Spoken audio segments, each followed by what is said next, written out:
I think I got it. I think, okay, You we're got live. it. Thank you. Good evening, and welcome to the Not So Perfect Bigfoot Show. Before I go into tonight's guest, I want to thank everyone that's been supporting me. We hit 500 subscribers.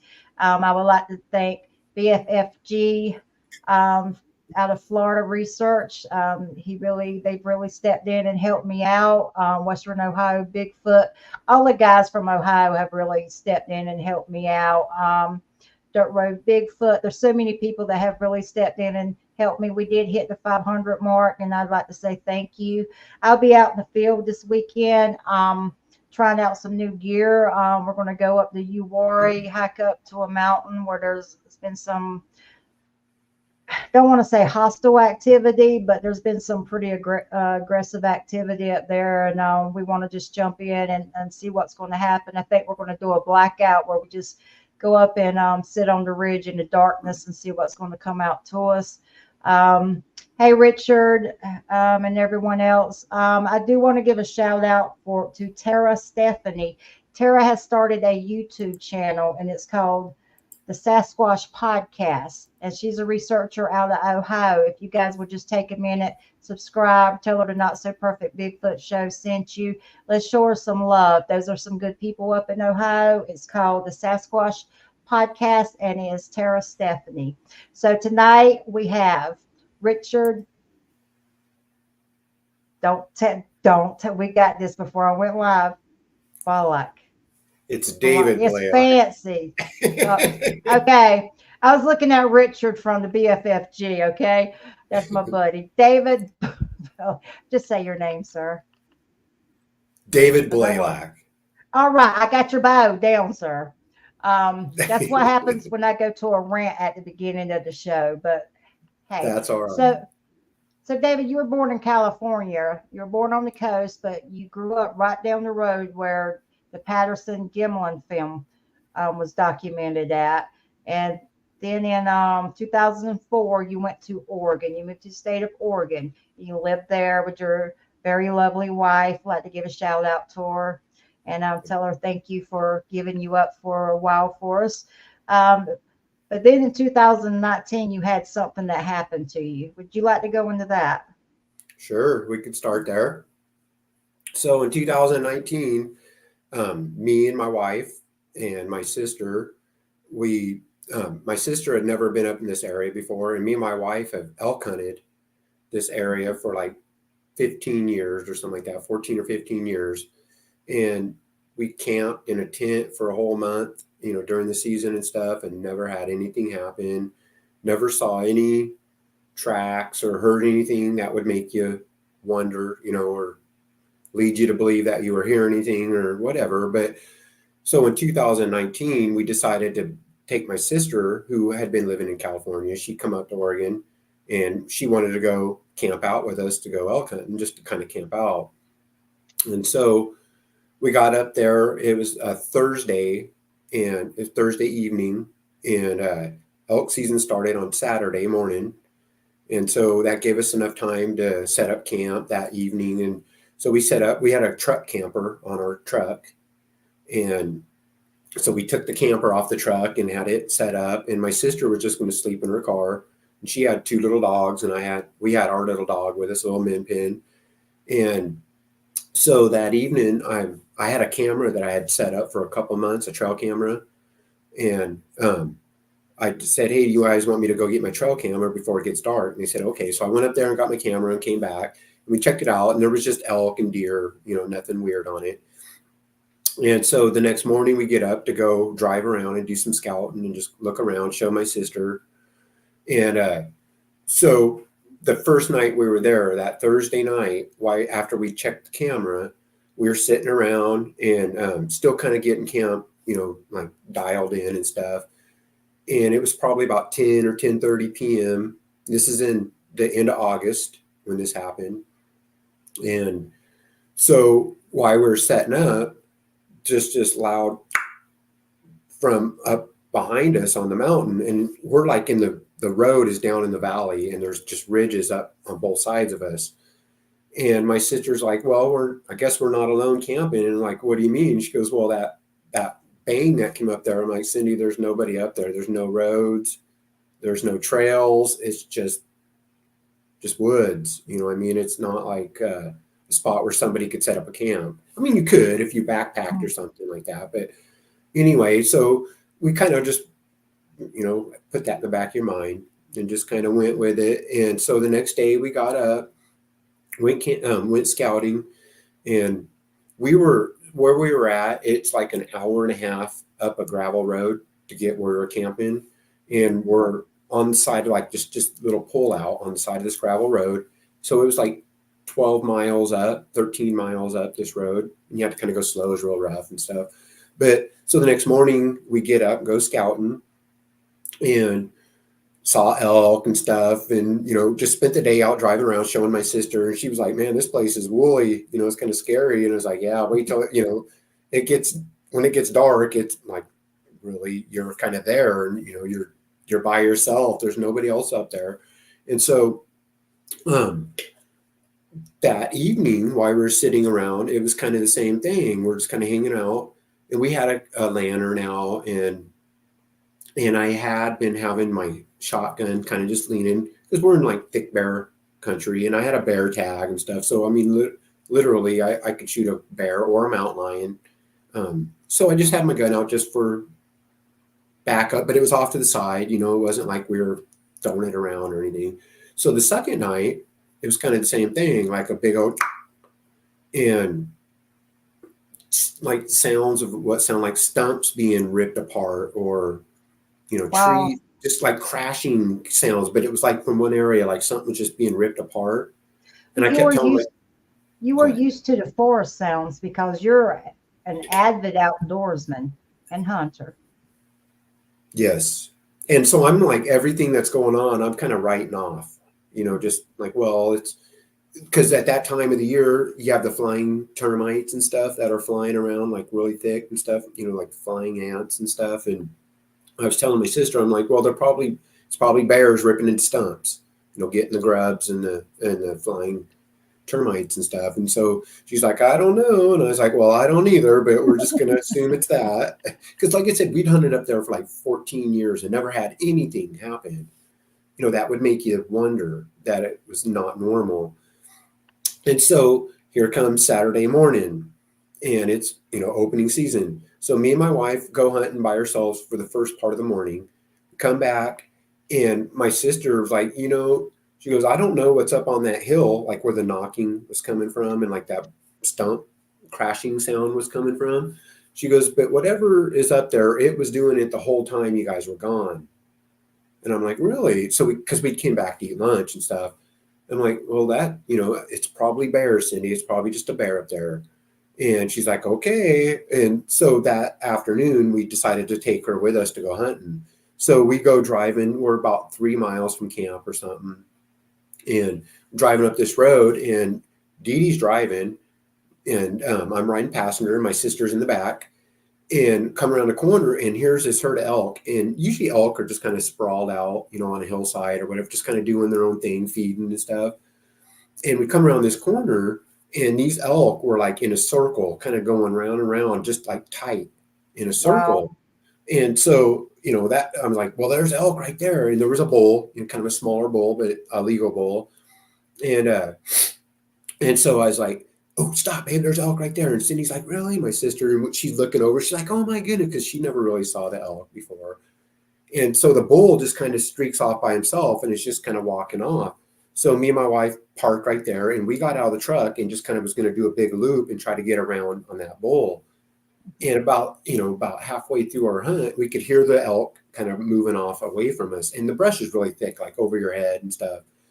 And so we hunted for like an hour or something and never saw the elk again. So we get back to the truck, and my sister's like, well, as soon as you guys went into the brush, that bull kept going down in the brush, and the other elk started kind of meandering off down through the brush. And she goes, but there was something between you and the elk that was black.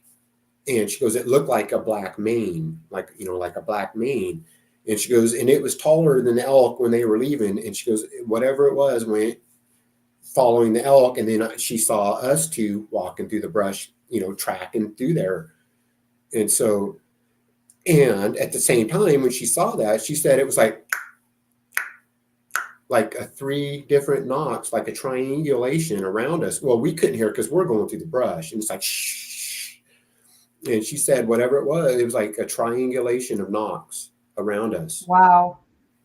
So they were communicating. That's what.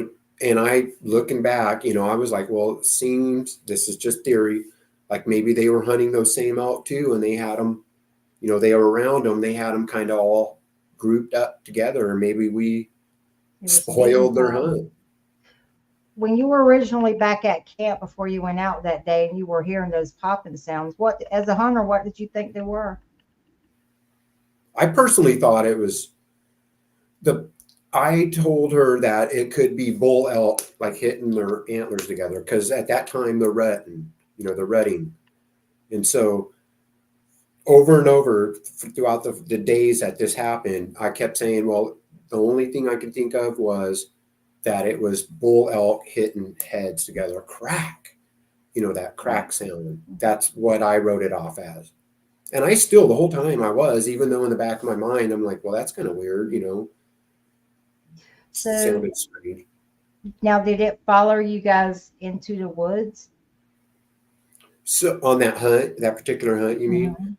So as soon as we had followed, me and Dee Dee had done our hunt and circled back and came back to the truck, nothing. We didn't even hear the knocks, and we didn't see the elk anymore. Once we went in the brush and circled around, we didn't even see the elk. So we just came back and we're like, I don't know where they went. She's like, well, they went off down there ahead of you guys. And then there was 3 knocks. One was behind her in the truck. The other one was like where me and Dee Dee had went off into the brush, and the other one was down off where the elk had went. And so, I don't know how, I didn't hear that, so I don't know. But the ones around camp, I assumed that it was either elk bumping heads, and then like the crashing sound. I thought it was bears tearing up stumps, is what I assumed. So you've got them communicating with each other. You've got them. I assume the tree breaking and crashing through the trees would be a show of force, maybe to get you out of there so it could hunt. I don't know. I'm not an expert. That makes sense.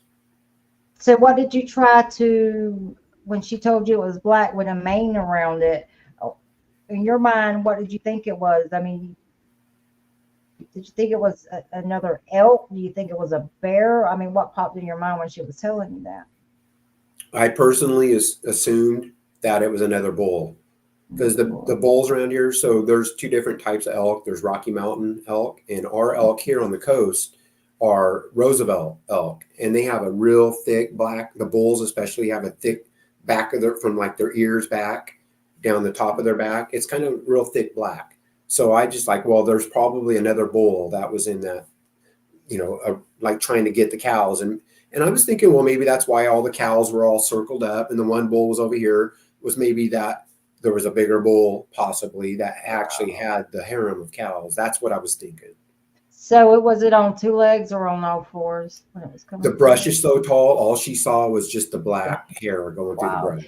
And that black stands out. That black stands out even at night. The black is just dominant. And yes. And it's very green here. It's like rainforest. So everything was green. And so it's like a shadow moving through the green. Wow. So your sister, her spidey senses were up the whole time. And so that, her spidey senses. I don't know what happened to you, David. You just dropped the ball on those spidey senses, buddy. But you were comfortable in the woods too, weren't you? Yes, absolutely. I still am. It took, after the end of this story, it took a little while to kind of get comfortable again. All right. Like the name of the show, I almost left the woods for good. I almost did. It was actually, my wife was like, I'm not stopping. I'm going to keep going. It's like, all right, well, let's go do it. Oh, bless her heart. All right. Yeah. Well, I have delayed you long enough. Let's go on with your story. Okay. So, probably, every night that, it was pretty much during the night, like 9:30 to time we went to bed, maybe 11 or something, is when we would pretty much hear like the you'd hear brush, which is normal, brush moving. The spot we were camped is this is the first time we'd ever camped in that spot. We've camped up in this woods, but that was the first time we'd ever camped in this spot. And we'd hear, and it's like a lot of elk signs. So stuff that was happening, I kept assuming it's elk, it's elk, it's elk. So each night we kept hearing like, stuff, crack, crack, crack, stuff going through the brush, big and heavy. But, I'm thinking, well, there's, kind of excited. I'm like, well, there's probably elk around us in the morning. So each time, we didn't find fresh elk sign, didn't see elk there the next morning or nothing, but we kept hearing stuff. So it was about probably the fourth day we were there. It was midday, and I told my wife and sister that, so we were camped on the straightaway, and there was like a big corner, and then it went straight away, and then there was another corner, but there was a big ridge that went up at that corner. So I said, I'm going to go walk up that ridge and then cut around camp and do like a big middle of the day, walk.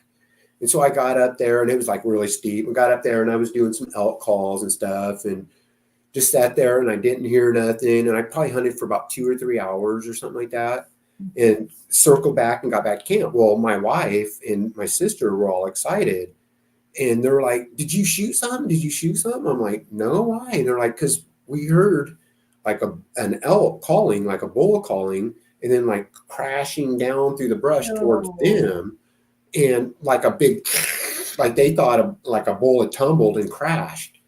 I'm like, "No, I didn't see or hear anything." So so I'll have to back up a little bit. While I was on the hunt, Dee Dee and Cindy heard that big crashing. So my wife's like, "Ooh, David got a bull." So she grabbed her bow and started sneaking up that area, going over towards there. She got over there, didn't hear or see nothing. So she just kind of hung out there until I came off the hill. So when I came off the hill, she told me what happened. I'm like, "Babe, I didn't see or hear nothing." So we looked and looked and looked and looked and tried to find any sign, like a track or anything that could tell us, what made that crashing sound and stuff. And we didn't see nothing. So I was like, well, maybe I just spooked a bull and it just ran off down through there, or an elk, any elk, or a bear. Who knows, just something big crashing through there. But so it was like my timetable's maybe a little foggy, but I think it was the fifth night. It was probably about 10 o'clock. And this night was the first night I didn't have my shotgun out. We didn't have our lantern. All we had was, let me think here. All we had was a mosquito candle, like one of those citronella candles, and no gun. And we were just sitting there real quiet. And my sister smoked cigarettes. So every time she'd get up to smoke, because it's dark and stuff, I would get up and turn on my little headlamp, which I had it on like a green setting, because my son's like, if you have it on green, it reflects eyes real well. You can't see that well, but it reflects eyes. So I stood up, every time she smoked, I'd get up and look around just to make sure everything was clear. So this time I got up and she got up to smoke. So I stepped up with her and I shined the light, looked like directly across the road from us, because that's like the closest tree line. Just looked through there, nothing. Looked to the right, down the road, nothing. And I looked to the left, and as soon as I looked to the left, it was like boom, and there's these big shining eyes. Huge, huge. And they were, if my eyes are this big, they were like this big. Wow. Yeah. Were they glowing like the white or the red or the green? My sister says she swore they were glowing like a white, like electric white. And me and Dee Dee both said that in our opinion, it was like an electric yellow, like they were glowing yellowish green. And I don't know if that was because my light was on green or what, but they were real low to the ground. They were on the edge of the road, and they were probably about 30 or 40 yards away from us. And I looked, I kind of had walked over that direction and, as soon as I turned, it was like, boom. And there they were. And at first my mind was thinking it's a bear. That was my first instinct that was what I first thought, like it's a bear, because it was low to the ground. I thought it was like had come up off the bank and stepped onto the road. And it was like, had its head down looking at me. That's what I thought. And so my first thing I said, I was like, oh, we got eyes. And my sister was like, are you serious? And she walked over beside me. She looked and she was like, just like started hyperventilating. And she turned, and my wife's sitting in her camp chair right beside our camper, and still in her chair. And my sister walked to the car. I could hear her rolling up her windows to her car. She had her 2 dogs in her car because she didn't want them to jump out. Yeah. And so she shut their dogs in the car, and I'm just still standing there looking. And these things didn't blink. They didn't churn. They're just like locked. And I'm locked. I didn't turn, I didn't take my eyes off it either. And so she walked back up, and I, heard her walking up. She got beside me and she looked again. She was like, just like hard. I mean, these were like Hyperventilating. Yeah, she was just like kind of freaking. Bless her heart. And she turned and walked back there. And finally I was like, Dee Dee, I need a flashlight and the gun right now, because whatever it was just locked on me. And I was thinking if it was a bear or a mountain lion or an elk or, a bobcat, whatever, if it was something, normally they don't lock on you while people are moving around and stuff. Whatever this was big eyeballs and locked.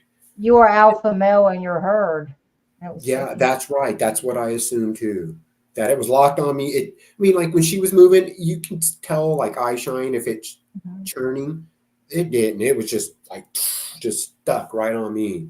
And I was just looking right at it, not moving, just staring at it. Finally, I was like, Dee Dee, I need a flashlight and a gun right now.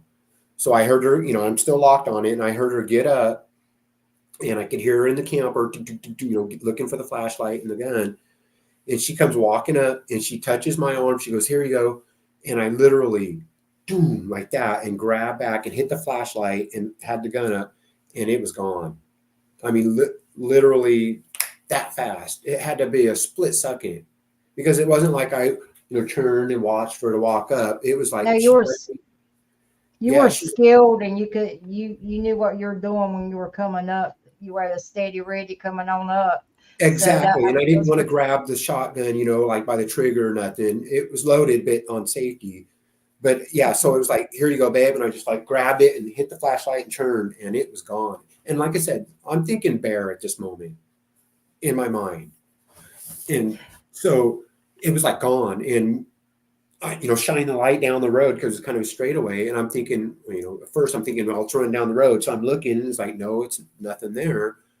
And where we were camped on that road, where there's like a bank off the edge of the road. And I assumed that it had jumped off that bank and ran. But I'm telling you, this place is like rainforest thick. It's like Washington State, on the coast thick. Wow. And so there was no sound, no brush, no snap of a twig, just silent. And I'm like, where'd it go? Where'd it go? And my wife and my sister like, I don't know. I was like, well, do you guys want me to just fire off a shot in the air? Because like I said, honestly, I'm thinking at this moment, I'm thinking bear. And they're like, yeah, do it. So I was like, when I just shot one up in the air. And so we stood there and listened and nothing happened. So people are like, well, why didn't you walk up there and look? I kind of walked at the edge of the road and just shined my light down there and didn't see nothing, but I did not walk up to where I'd seen it. I'm not going to walk up to a bear. 2 questions. What were you carrying? I had a 12-gauge shotgun. That was the only thing I had at the time. Okay. And David Pardue said, did you see eye shine without a light source shining into the eyes? I think we froze there.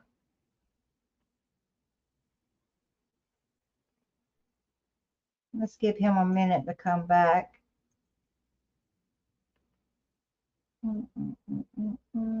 Let's see.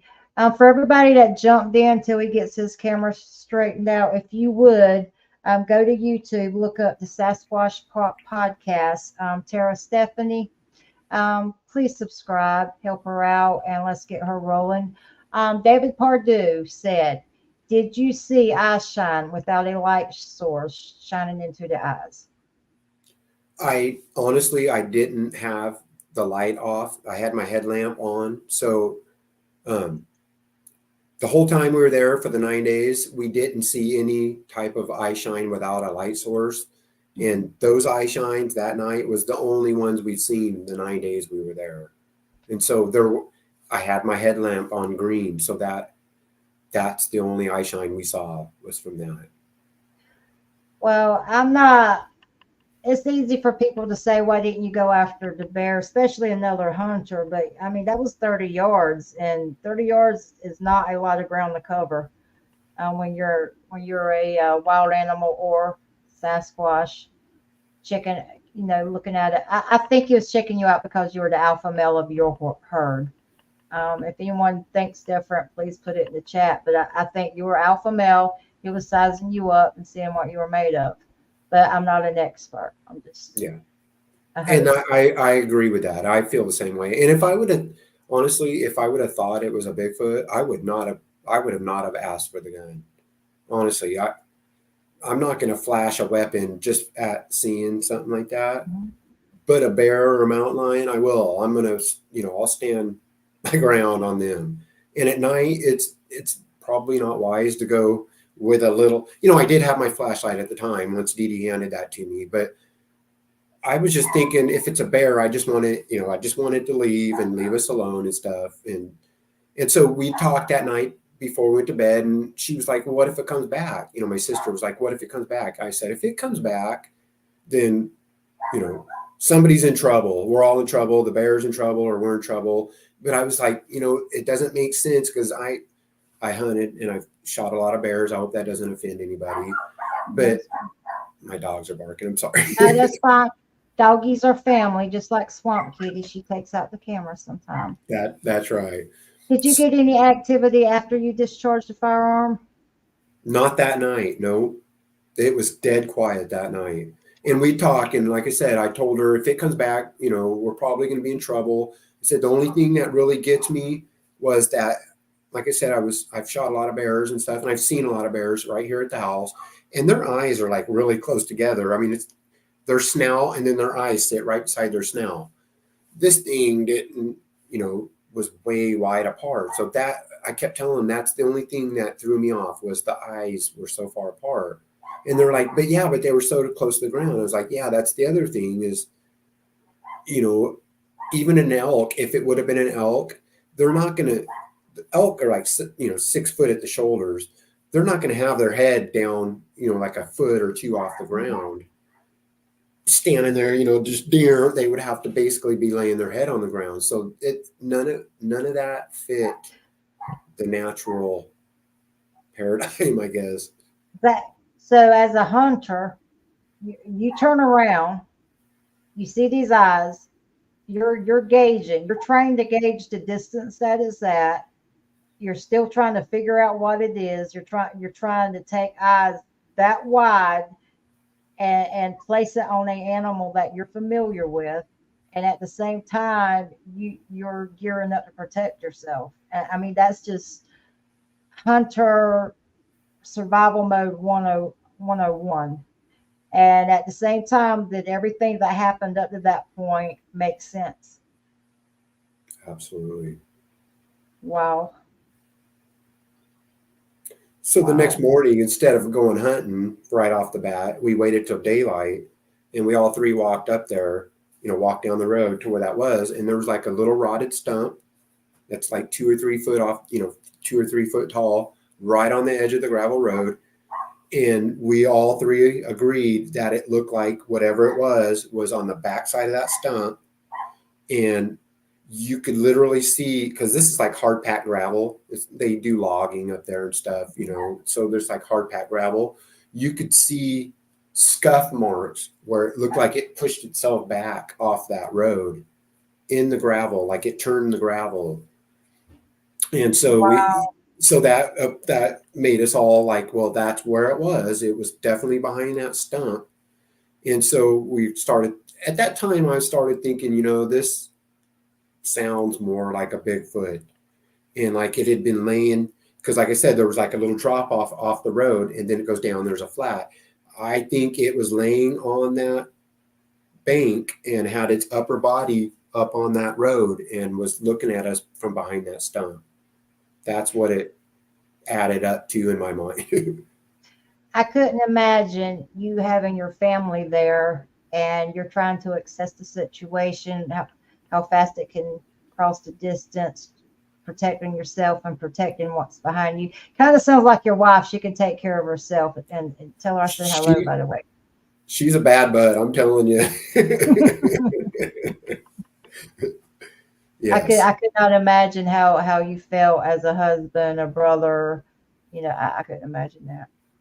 But It was, I felt a lot of pressure, honestly, because you kind of get that antsy feeling because, we'd been up there for so many years and never had anything happen. And people ask, well, do you think your sister like invited them or something? Because she's had a lot of her own experiences and stuff throughout life. And I was like, it's possible. I don't know. But all I know is it was this camp trip. And I associate it with it was the place we camped because we had never camped at this specific spot. So an interesting side note to this, Vicki, is that on that little flat right off beside our camp, these trees, because they have logged it, part of it, like probably 20 or 30 years ago. So there's these trees in there, that I'm trying to find the camera, that are like this big around, or some are bigger. And there's like 8 or 10 or I can't remember exact number of dog collars that they took and put around that tree, certain trees. And the trees are actually growing around them like a Trophy. dog cemetery kind of weird thing. I don't know how to explain it. I'll tell you something after your story that might make sense to you. Okay. So you kind of surmised it. And look, the markings on the ground. You know how to track the man track, read the ground. So you really feel like it was laying there watching you. You interrupted a hunt. You are camping in a new place that's been logged. So it seems to me that everything has encroached on the territory of this Sasquatch Bigfoot. And I guess I would be curious too and check you out. Do you think that it was there to hunt you, or do you think it was there being curious? Personally, I kind of feel like it was there hunting the elk that we were hunting. And I think when we saw it, I think it was curious. If it would have wanted us, it could have had us at any time. And there was times when we had went hunting, me and Dee Dee, and my sister was there alone. If it wanted her, it could have had her, and if it wanted all three of us, or if there was more than one, which I kind of assume there's almost always more than one. Yeah. There's even with a shotgun, and all three of us, there's nothing we could have done if they were intending to harm us. That's my belief. How long did it take you to come to that conclusion? That they were there to hunt the elk, you mean, or? And not you. Yeah, because that had to be a terrifying event. I mean, your family's there. Your sister's got her dogs. The eyes are so wide. I'm just trying to pick your brain for the emotions that you went through and how you come to find some kind of peace with it, or what you surmised you were more of entertainment and not on the food on the menu. So the night of the eye shine, that kind of changed the whole feel to the camp trip at that point. I knew something wasn't right. I tried everything, to match the eyes, the distance and the size and the way it acted. No bear. This is the way I feel. No bear, no mountain lion, no elk, no deer, no bobcat, no wolf or whatever knows when you grab a gun. And whatever this was in my mind knew as soon as I grabbed the shotgun. And that's when it made its move. And so in my mind, I was like, man, something not right at this point.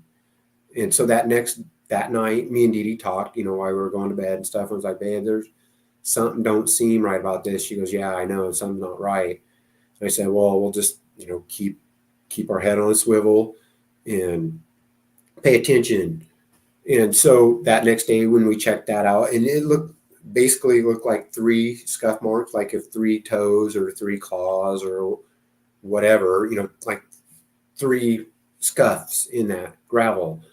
So each night, like I said, up to this point, after that, there was stuff happening. And even though in the back of my mind, I'm thinking, just leave us alone at this point, leave us alone. But I was trying to tell my sister, like, because she was like, brother, it's Bigfoot. I know it. This is not normal. I was like, no, it's not. But I'm Sister going to knows. assume everything else first, kind of thing. And I was trying to keep it calm in camp, just everything's all right. So it comes down to probably the craziest part. And what ended that hunt was on the 9th night. So we were there for 9 nights. On the 9th night, it started getting dark, and we'd come back from, well, it was dark. We came back from hunting, all 3 of us, got camp, got some food and us and stuff, and we're sitting around just talking. Pretty soon this owl started hooting, and where we were camped, there's like that road drops off, and there's a big flat and then a big ridge that goes up. And it was like, ooh, ooh, ooh, ooh, ooh, ooh, just started doing like that classic call. Who cooks for you call? And so my sister, she was getting her drinking on. Me and my wife didn't drink on it, but she was getting her drinking on. And so she was answering the call, answering the owl back. And so I was like, hey, do you want me to call? So I'd start calling and the owl would answer. And we were talking back and forth for like about a half hour. And my sister, she still has the recording on her phone. She started recording the owl and us talking back and forth. And you could hear me say, hey, Cindy, remember on Jurassic Park where the one velociraptor was keeping the attention on the guy when the other one was sneaking around behind? And she was like, yeah. I'm like, that's probably what's happening right now. It was like a total joke, and Joke was on you. exactly. Yeah. Now looking back, I was like, look at her.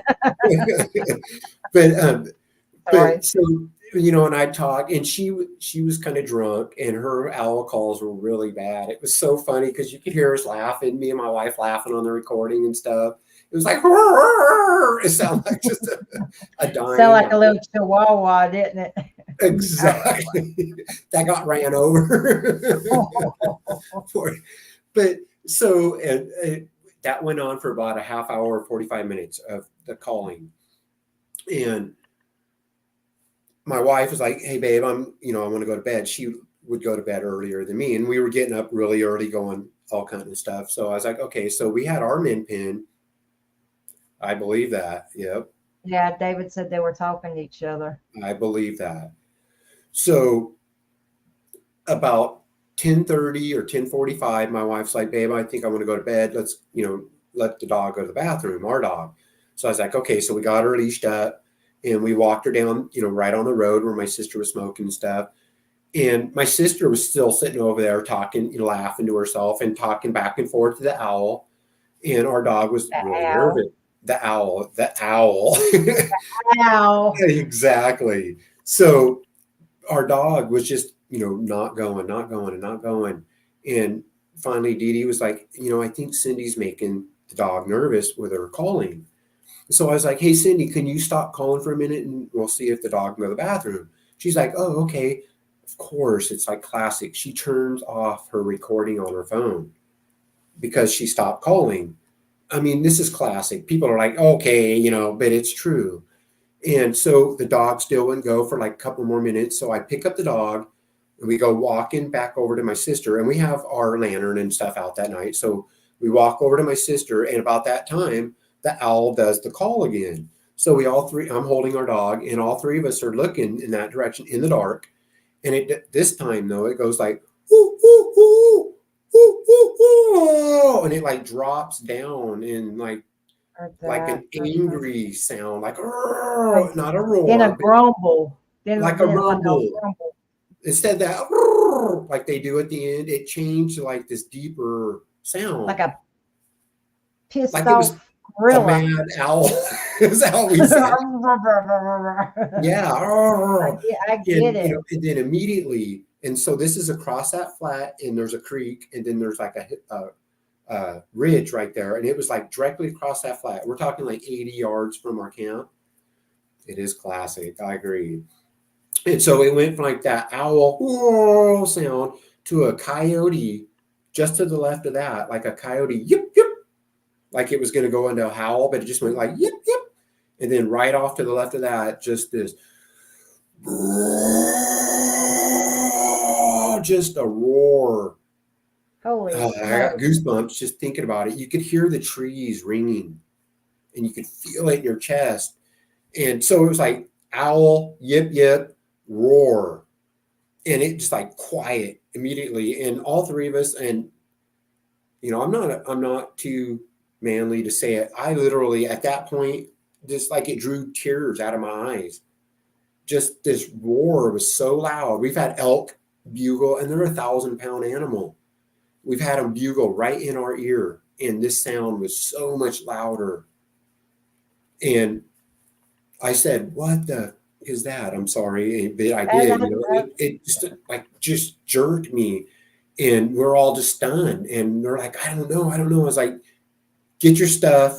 We're going." So I ran and grabbed my shotgun, flashlight, and I stood guard because whatever this was, like I said, it was like 80 yards from us, and it was just this. And I figured immediately my first reaction was we pissed it off. That's what I was thinking. What the calling with owl, my sister's bad calling, whatever it was, it had ticked it off finally. And wow. us being there 9 nights maybe interrupted what they were wanting to do. I don't know. So it was it the fourth night that you seen the elk herd and your sister seen the thing with the black mane run across the fifth night it was behind the stump. The ninth night is when the shit, excuse my language, but the shit hit the fan with the calls and the Absolutely. Yep. The wow. so when she saw the black mane and the elk, that was like 3 miles from our camp. The rest of this stuff was actually in our camp. David Pardue said the owl calls probably pissed it off. I think so too. So you're trying once again, you're alpha male on the scene. Yes, your wife can handle yourself, and I imagine your sister can too. She just probably has some blueberry moonshine in her. Um, you're trying to take control of the situation, and not only that, you got her small dogs, and you're trying to assess the situation. I mean, what's going through your mind other than WTF? Because that is a fear that I mean it's in your gut, but it runs through your veins. Is a fear you feel in your blood when you hear something like that. Was it Absolutely. pretty close? It I would say it was within 80 yards of us. And like I said, this is a night, and the roar was so loud, it it would have been like freight train horns, like in your ear loud, just brah, and you could hear the trees like echo, and you could feel it in your chest. And That's a scary sound. yeah, and like I said, we've had bull elk, which are 1,000 pounds, within like 20, 30 yards, bugle, and they got huge chests. And there's no comparison. And this sound, literally, me and my wife both, we are very calm and collected, and we will, in a fight or flight situation, we'll stand our ground. That's our instinct. We're not alpha or dominant, but if something's going to confront us, we're going to stand our ground and not turn our backs and run or whatever. So I this thing made me like, let's go. We're gone. Let's go. I think sometimes standing your ground is really important, but it's almost as important as when knowing when to retreat gracefully and swallowing your pride. But I do agree that sometimes even when your knees are shaking, you have to stand your ground. I mean, where you going to go in the dark? You're gonna. I'm not going to turn my back on something like that. I'm not. I'm not going to turn. I'm not going to get something whizzing through the air hit me in the head. It might hit me in the head anyway, but I want to see that limb coming before I meet Jesus. That's all I'm saying. I don't want to That's turn my right. back on it. So That's right. how did you guys spend the rest of that evening? So this was at like 10:30 at night. Hmm. So I grabbed the shotgun immediately, the flashlight, and was scanning, over towards that flat and stuff, which you couldn't see very far, but I was just, if something's going to come through the brush, I'm going to be looking. And my wife ran in the camper and got her purse and like our medicine bag and just like stuff that we had to have. And my sister was jumping in her car and we jumped. I said, babe, you drive, because we literally had to come around and go right past where that thing had roared. And like within probably 20 or 30 yards from where it had roared, I was like, babe, you drive. And I had my shotgun out the window and the flashlight Wow. on and was guarding, because I was thinking, well, if this thing decides to come up, I at least want to be ready. You And we went just, tactical. exactly, that's what it was. And I was like scanning the whole time. My gun was there, but I had the flashlight just scanning. Wow. And we zipped on past there and left. And so it ended up, there was a camp that was about 5 miles from where we were, and we had to drive past them to go out. So Cindy, my sister, she was kind of worried about that camp. She's like, well, what if if they're mad, what if they mess with them? So when we got back here to my house, it took like 2 hours to get here to my house. She called the state police and told him, we had an experience up in the Elliott State Forest, and we left. It was some kind of, something ferocious, sounding, made us leave. But there's another camp up there, and we're just kind of worried about them. And they said, okay, where's the camp? And we told them and everything. So they ended up supposedly driving up there and, just checking on that camp, and they were fine. And so we got back, it was like 2 o'clock or 1 o'clock in the morning or something. So I went on the internet and I started looking. And in 2001, there was a report of a bow hunter in the exact same road we were on, which is the 9,000 road in this Elliott State Forest, that was bow hunting elk the same time of the year we were, and was on a ridge sneaking out on a herd, and noticed over to his right, and it was like, I think it was like 50 yards away from him, there was a back of a Bigfoot looking at the same elk that he was hunting, and he turned around Wow. and snuck out. And so I was like, well, that makes sense. I tell you that, I'm sorry. I know I'm going to get some hateful emails. What don't make sense to me is being a bow hunter and not having a sidearm with you. Not I having do one on now. the side, or you blew a grenade in your boot. You need something. That's just crazy going out with a bow. Yeah. That's crazy. And your encounter, your experience was 2011, correct? 2019. Okay, I get my numbers mixed up. I get names and numbers and dates mixed up. That's okay. But y'all love me anyway because I'm good people. So how long? So did you guys return to camp? So we left our camper up there so we went up there the next day, and we had some other stuff that we wanted to grab. And so I had set up trail cameras, that before that.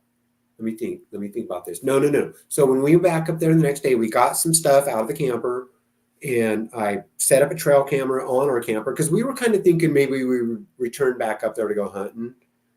And we both agreed that we didn't want to go back there. So our camper set up there for a week. Haditi's in. That's cool. I didn't think she Honey, would. honey Tone. Hey, beautiful. Thank you for joining us. That's So we awesome. decided we were not going to camp there. And I pack a sidearm now too myself. But so we went up a week later, got our camper, and went to a whole different area. And I'll tell you right now, like I said, during that week, I was telling Dee Dee, I don't know if I can go back out and camp, because I was thinking, like you said, it's kind of like you're the male, The alpha it male. kind of falls on your shoulders and stuff. And it freaked me out. I'm not going to lie. I mean, I was like, whatever this thing was, I had never experienced anything like that. You know what I mean? And I couldn't put it into categories of normal animals. I can only put it as it was a Bigfoot, Sasquatch creature, some monster thing made that sound.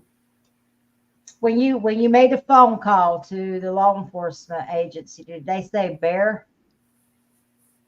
Possibly. They said so while my sister was talking to them, they're like, well, what do you think it was? And she was like, well, it's going to sound crazy if I tell you what I think it was. And they're like, what do you think it was? And she goes, we think it was Bigfoot. They're like, okay, so, tell us what happened. So she told them what happened. They called her like 2 days later, which is very interesting. This is the Oregon State Police. They called her like 2 days later and said, so can you tell us again where this happened? Because my sergeant wants us to look into this. And she said, yeah, it was this and this. And after she told them, because she didn't know the area, that was the first time she'd ever been up there. She kind of gave them the wrong directions a little bit. She kind of gave them a general vicinity of the area, but they went back up there and they said, well, we couldn't find nothing. But they were interested enough to go back up there. He said his sergeant wanted him to look into it. Can we go back to the tree with the dog collars? Can you go through that one more time? Because there's something I want to add to that from a personal experience that may make sense to you since you've seen something like that. Sure. So these trees, there was, if I can remember right, some of them I think we had lost where they were at. But at one point, it seemed like there was like 10 or 12 of them. And there was like the collars with the name tag on them. And I have pictures of that. I should have probably sent you this kind of stuff. I don't know how to put it into the show, but I would love to see it. Okay, maybe I'll send them to you personally. But yeah, we have pictures of that just because it's so weird. And the trees are actually growing around the collars and stuff. They've been there for a long time. And go ahead. They were linked together? No, they were in separate trees, like one collar in this tree, and in another tree there's another collar, and over here there's another one. Wow. So let me tell you about something and that was just really weird. If anything, it was high strangeness. Where I used to go out in the swamp out there where I grew up at, we were having quite a bit of activity. One day, we had a lot of rain and it was flooded down there, but I just decided to go down there and just, kind of check it out after the rain, see how bad it was flooded. And then I seen a brown dog just on the edge of the road right before you go off the road into the swamp area. And, me working with animals at the time, it was just like somebody's lap dog. I walked over to the dog. I said, well, let me check it and see if it has a collar. If it has a collar, I'll call the owner and let them know I found their dog. And, if I need to, I bag it up and take it to them. Well, you could see where there was a collar on it. Like where you could see in the fur where it had a collar, but the collar weren't there anymore. And I hate to say this, but the damage was to the head, not to the body. So I said, okay, no big deal. A couple of nights later, me and my friend Richard went down there, and in that area, it's so dark you cannot see your hand in front of your face. And we couldn't go into the swamp because the rainwater, it was just flooded in the area. You might have been able to step 3 feet off the roadway. You couldn't go any further in. We were right there at an old bridge, one of those old school bridges. And we were standing there in silence, and we started hearing jingling. Jingle, jingle, jingle, jingle, jingle. And I looked at my friend Richard. I'm like, I'm not saying what I said, but I said, you're messing with me, man. He's like, that weren't me. And I hear it again. Jingle, jingle, jingle, jingle, jingle. And my mind's trying to process, is this change in his pocket? How's he doing this? So me being a prior cop, I frisked him. I said, you're not messing with me. Well, while I was frisking him, I heard it again in front of us. So he was like, I think you're doing it. And I'm like, I'm not doing it. Jingle, jingle, jingle, jingle. And I patted my pockets and everything, but the jingle was coming from the water. And I said, Richard, that sounds like the bells on a dog's collar. And when you said that, I remember that they and someone else told me they have a fascination for collars and things that jiggle. And I was telling one of my friends about it. It might have been David. He said more than likely they took it off the dog. It was in the water jingling, trying to lure you down to the bridge. So that's just tidbit, Wow. whether it meant anything or not. It just uh anybody got any opinions on that, that's fine. But no, we weren't drinking that night. We were completely sober. But David Pardue says I found colors in trees in South Mountain. South Mountain, I heard exactly what you heard when it starts out as an owl and then it goes into this guttural, just like almost a mumble and like I'm just pissed. And it just, I heard that in South Mountain. That is not something you want to hear unless you're prepared to hear it. That's right. Yeah. All right. Well, that was my rant, sir. So you guys went back to your camp and you got your stuff together and you said they went down and they checked the area out and never got back to you. Yep. Did you ever go They, back they, there? they said they went up there and looked and they didn't see anything unusual. But like I said, I think when she told me the directions, I was like, well, they're probably not the right area. So, and I mean, honestly, I probably could have walked around there and looked myself, and not seen anything because we'd been there, and walked that whole area every day, and we're hearing stuff every day, and didn't see any sign. The only thing we saw was the scuffs on the road. That's the only sign the whole time. Did you guys ever go back and camp out there? We hunt there still, but we don't camp at that specific spot. Yeah, we hunt up Wow. there every year in the same forest, but not that exact spot. Let's see. Patrick says, "Where are you from, Miss B?" I am from Robeson County, North Carolina. Darn proud of it. Um, do you guys have any questions for David? I know David Pardue said he's found collars in the trees. I do think they like the collars. I think they like to take them off the animals, whether they just find them fascinating. I do think that when you're out camping and you're the male on scene, I do believe they're going to size you up to be because you're alpha, you're the competition, you're the threat, and I do believe you were being sized up. Don't know if you were going to be food, but I know you interrupted hunting and you were mimicking owl sounds, and your sister was feeling a little good and was throwing out some rhythm and blue owl sounds, as I will say, and I think you just kind of really ticked it off, and I That's what think we another think too. and I think another thing is when you called it watching you. I think that just might have been part of it, and which I'm not an expert. This is just my opinion looking back on it in an event I weren't in. And Dee Dee says we usually camp at least half a mile away, which isn't very far for them to travel. That's correct. That would be like hop, skip, and a jump. And Miss Dee Dee, we heard that you are like Annie Oakley and that you could hold your own out there, young man or young ma'am. Yes, ma'am, young ma'am. For that. Um, uh, so, how do you feel about it now? Um, so I think since that time, my camping has always been, or an owl's not a normal owl. We hear them here at that. In fact, right after that, Dee Dee will remember this. Right after that happened, it was during that week, I think, that our camper was still up there. Hmm. We were out here taking our dogs out to the bathroom before we went to bed, and literally like 4 or 5 of those owls just started hooting right here by the house. And Dee Dee got tears in her eyes. She's like, "Babe, what's going on? Not here at the house, not here at the house." And it was like Bless her heart. that flashback, and like, well, we never heard that many go off at once, and now here they are, just right out the house, just 4 or 5 of them going off at the same time. It was weird. You'll never look at the forest the same. You'll never look Nope. at it the same.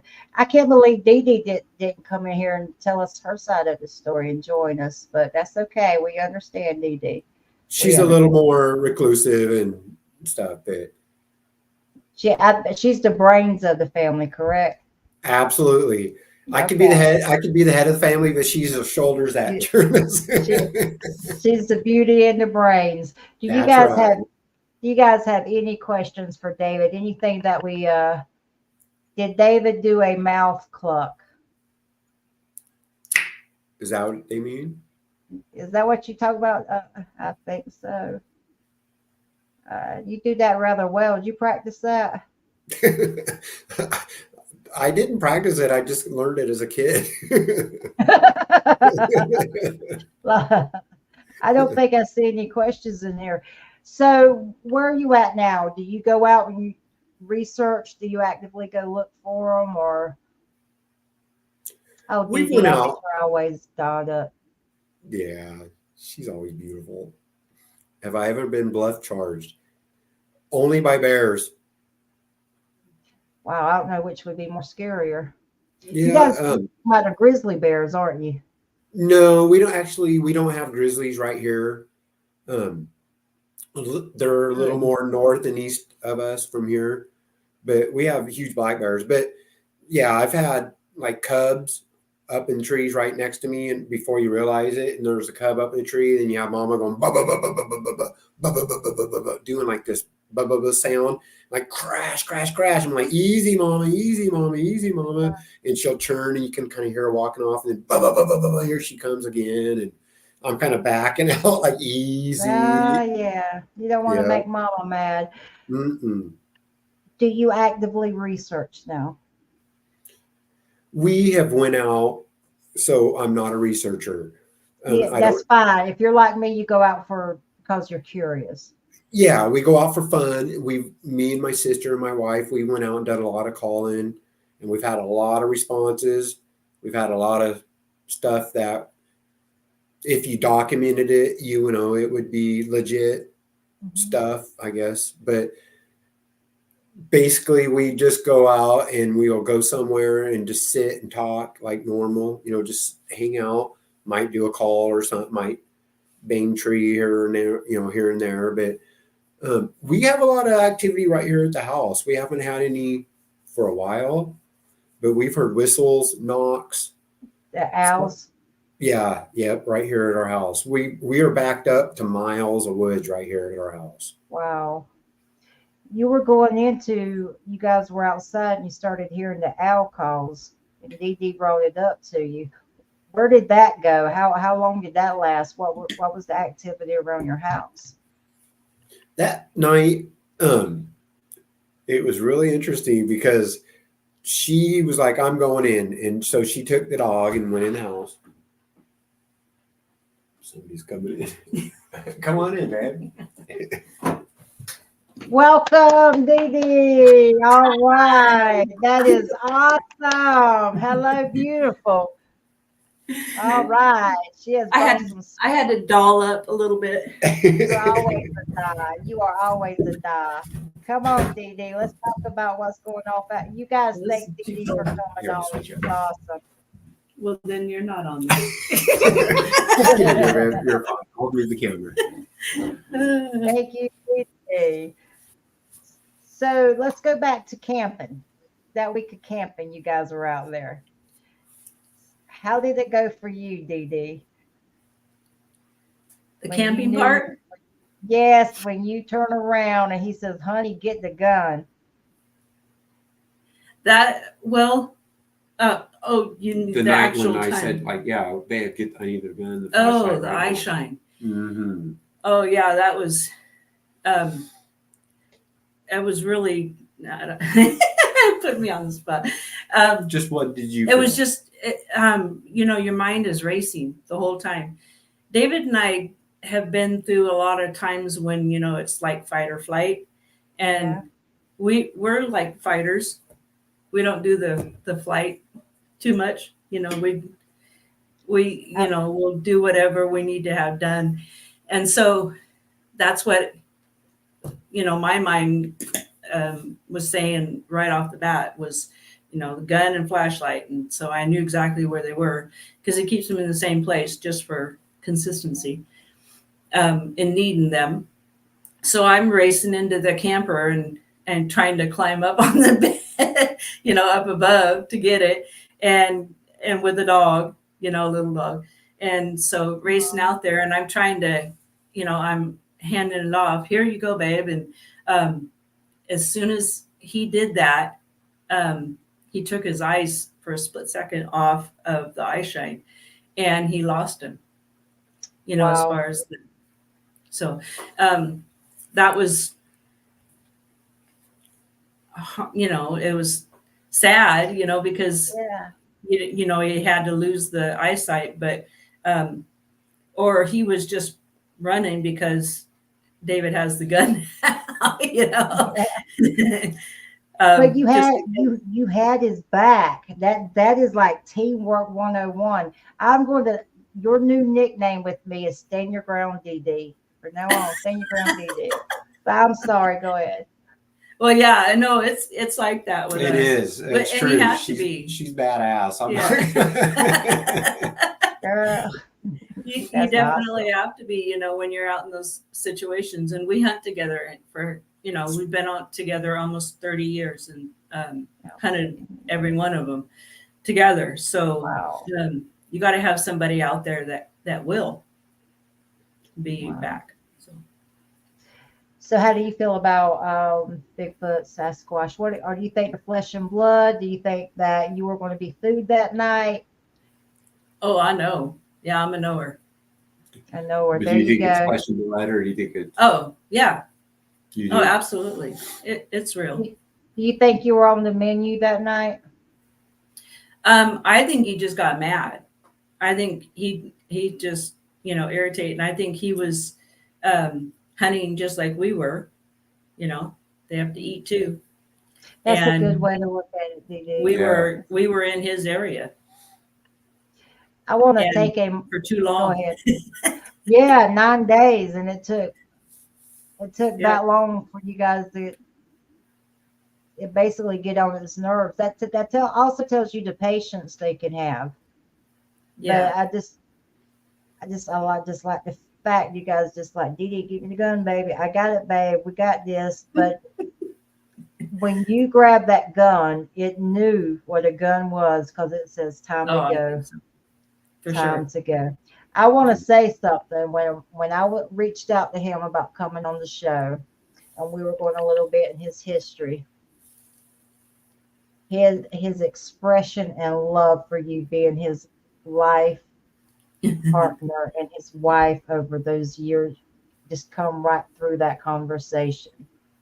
Yeah. And it just made me smile every time I thought about, like, when he would pop up on Facebook. And I wanted to tell you that you indeed are his best friend. And I could feel all of those years of love. And I'm not trying to be mushy, because anyone that knows me knows if you're not a cat, I'm not mushy with you.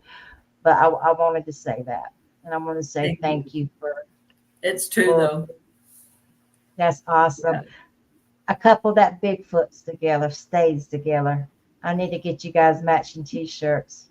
That'd be awesome. That is awesome. So, do you want to tell us your side of the story right quick, or do you have anything to add to it, or? Just the part about the afterwards. We won't go camping back there, but we have hunted that same area, same specific area.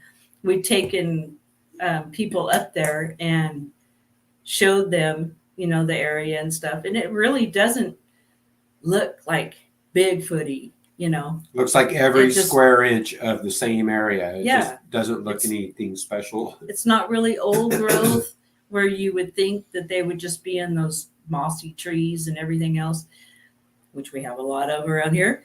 But it just, the eerie feeling of it. And like his sister Debbie came up and saw the place when we took her, and she was like sitting in the truck because it was eerie. It was, wow. You could just feel. She's like, this place is spooky. Unknown. It's the unknown.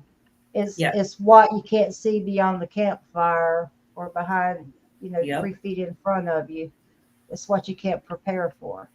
And at night, it's it's like that everywhere. it's And it's like you said, you can't see your hand in front of your face. There's no sounds. Yep. You're 15 miles from any paved road. There's nobody else up there. That definitely, it sounds like it's beautiful, but also eerie. Mhm. Well, game's obviously abundant there, so it's Yeah. obviously They are. it's a good. I think they hunting got. spot. I think they got. I don't know. Their population went down for quite a few years. I don't know if they kind of hunted them out, or there was just so much that was going Logging. on. But now, just like the last year or something, it might have been a little bit more. We could see more herds of elk coming in the area again. So, yeah. There was we wanted to finish out our hunting season that year, but we didn't even go back up to the Elliott State Forest. We went to another area where we go hunting and took our camper. Finally, like went and got it back out of the woods, and then we took it over to the other place, which is how many miles away? Probably 50 miles 50 or miles, something, yeah, probably out of the, in We're out a of different there. direction. And Wow. so when we went up there, it was like hearing owls at night, and his sister was up there too with us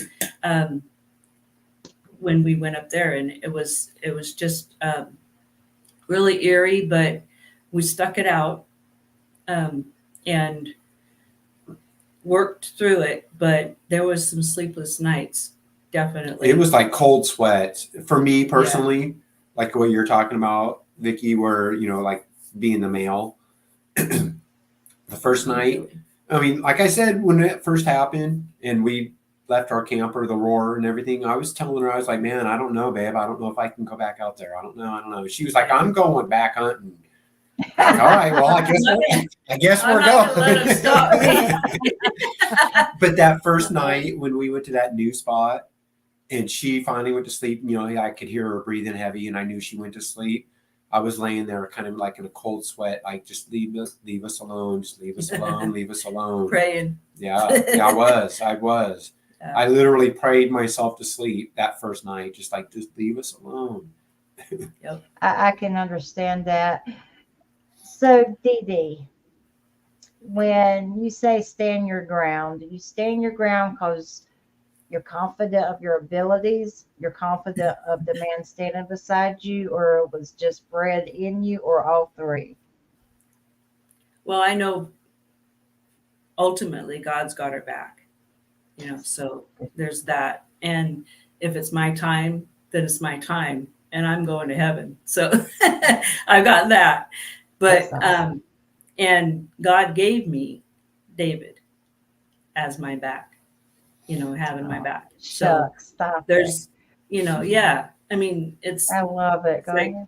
we're all or nothing, and we are all. So, and I'm not, this is our love. This is our passion, other than gardening, but but hunting, yeah, for me.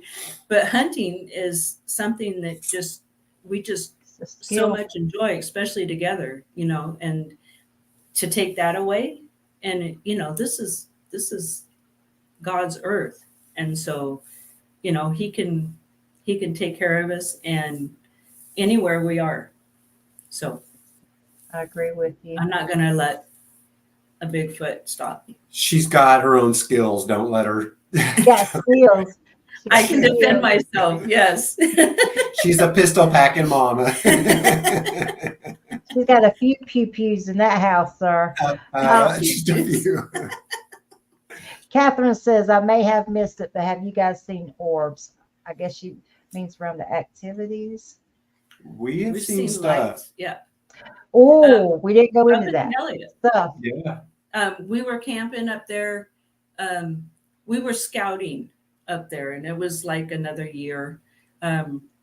and it was further away from where we It were. was the when next year. experience. It was the next Was it year. the next year? Yeah, the Okay, next year. Well, the place where 2020. we call the phone road. But we were up there just, was it Bear? It was Spring Bear. It may We have were up there. been. Anyway, I can't remember. I got up and had to use the bathroom. And so I like to go outside. So I went outside and I looked over across from where we were camped, and we were kind of up, and it's like where we get phone reception. And it's like the only place It's like the in highest the LA part of this yeah, area. that we get phone reception. And I knew the ridge across from where we were was, you said it was it was Uncle Bob's 9300, Road, yeah. was a 9300.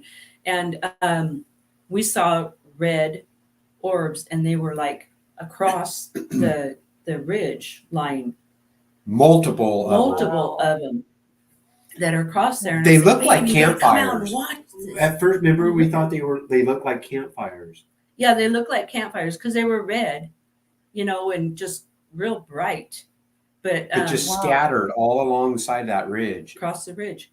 And we Wow. drove up there the next day to check it out, to make sure, it wasn't just campfires, and we had to confirm it in our minds. And here, there's nothing. Yeah. There's no sign Were- of up there, anybody camping up there or anything. It was just, Were they still, or did they move, or? I didn't see him move. I don't remember him moving. seemed like they kind of would, Like flicker. they in would and come off. on, and then they would kind of go off or Like whatever. dim down. Or Over- dim- yeah. Like not fast, not like ooh, but like just over time. Like, well, Mhm. that one's kind of gone, and then you'd see it kind of light back up over time. We watched them for hours. Why do I get the feeling that's not the only thing you guys have seen out there? Oh yeah, no. Oh. We need another show. Dadgummit. Well, Well, it's you gonna have be been on, here but- going on. You have been here going on an hour and 16 minutes. Greg said it takes bravery to go back in the woods when you have a Amen, Greg. belligerent encounter with a booger. Yes, sir. But he's got a wife that has his 6. Mhm. Yes. So does that- Greg. So does Yes. Greg. Greg is too. Yep, Wanda's the woman. All right. Well, Greg and Wanda needs to come on the show then. Yes, they do. You can tell some Greg. stories. Greg, I'm officially asking you to come on the show. I can give you a door prize or a used T-shirt out of my husband's laundry basket Yes. or something. But Vicky, I have other stories that are huge that are even bigger probably than this one. Well, really, you're That holding back on me. If we want to do like a part 2 or something, we can. Not. Oh, make I this- would love that. I was wondering if we could see the doggy. I gotta go.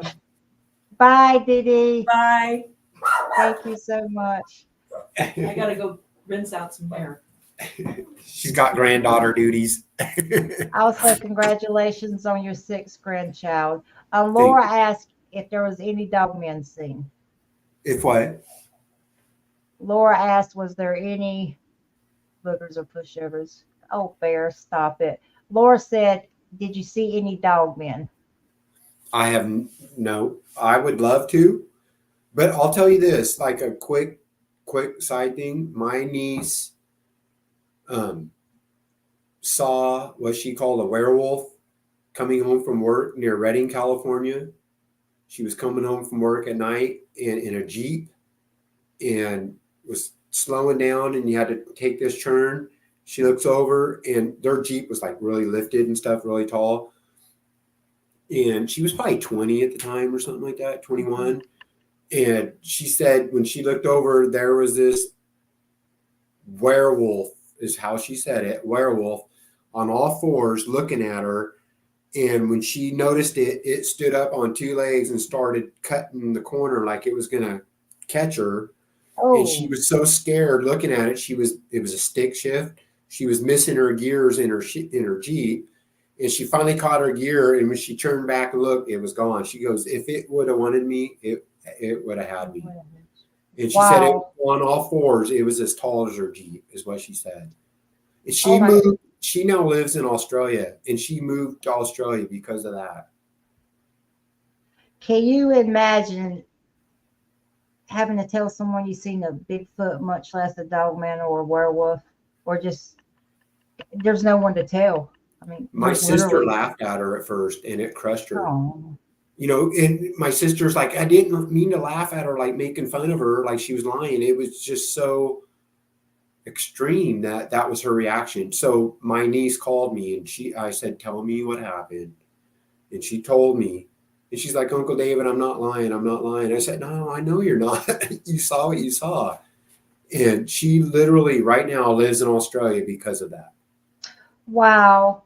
Well, you tell her I seen something canine type, and there's nothing in the world worse than to try to tell your story. And a lot of it comes from the Bigfoot community too, where people just, they kind of set you up for failure when you do it.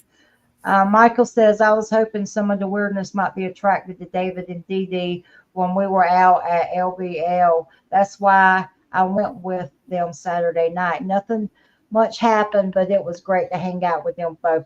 I bet that would be a blast to hang out with them. Absolutely. It was fun. And I wanted to shout out to Michael X. He's a freaking awesome guy. I love Michael. He was cool. Shout out to you, Michael X. You're awesome. Any more questions, guys? Any more questions? Let's see. I'd like to hear boogers, but not. Phyllis says she would like to hear boogers, but not see them. Okay. That can be just as bad. It was. It was. Wow.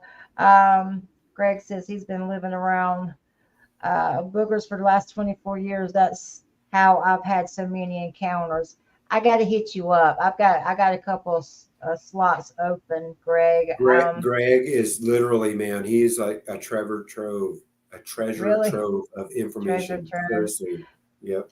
Yeah. If anything, Greg, I'd love to have you on the show. My husband will pay you some money from his check. Ohio Bigfoot Shed, great show. Looking forward to part 22.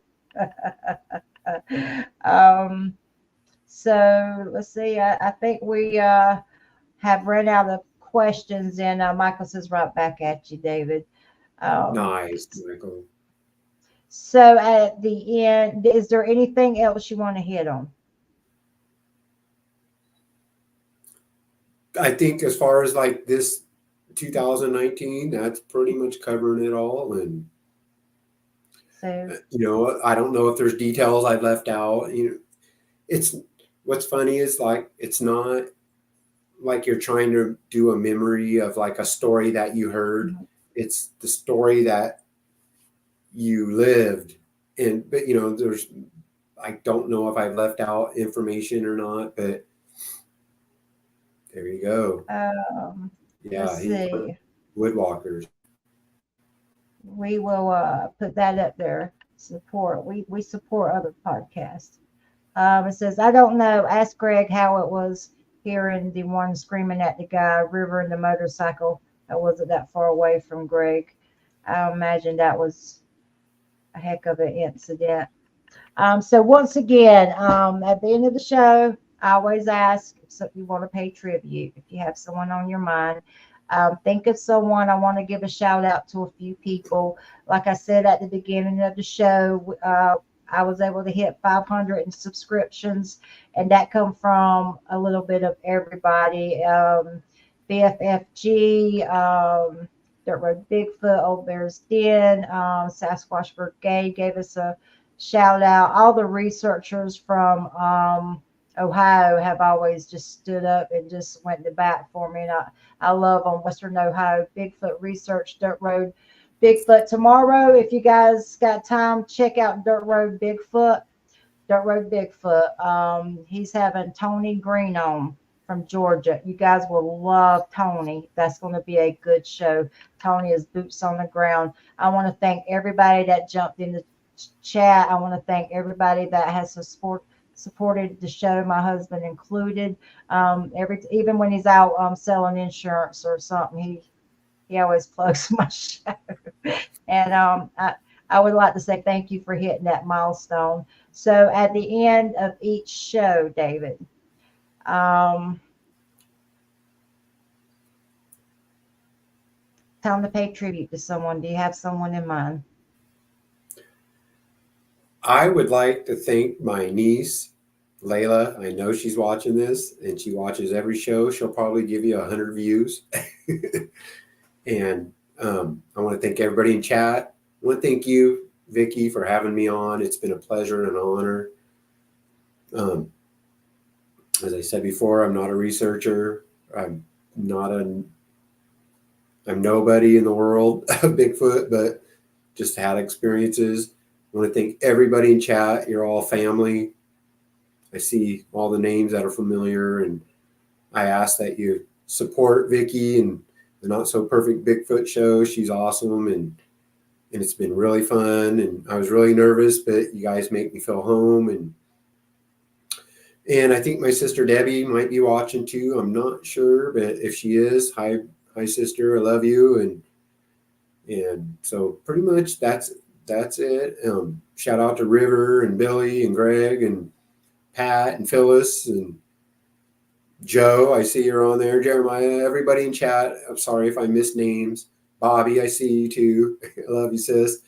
And I feel like we all need to speak our minds and get the word out there and not be too worried what people think, even though it's hard. And I thank you again for having me in your show, Vicki, and I'm very honored. I am honored and I'm also humbled. And I would just take a minute to say thank you to Dee Dee. She didn't have to jump on, but Dee Dee being Dee Dee, she come on the show with you. And I know it was last moment. Thank you, Dee Dee. Couple that Bigfoots together stays together. You guys have a wonderful day. Thank you very much. All right. Bye, guys. Night, fighters.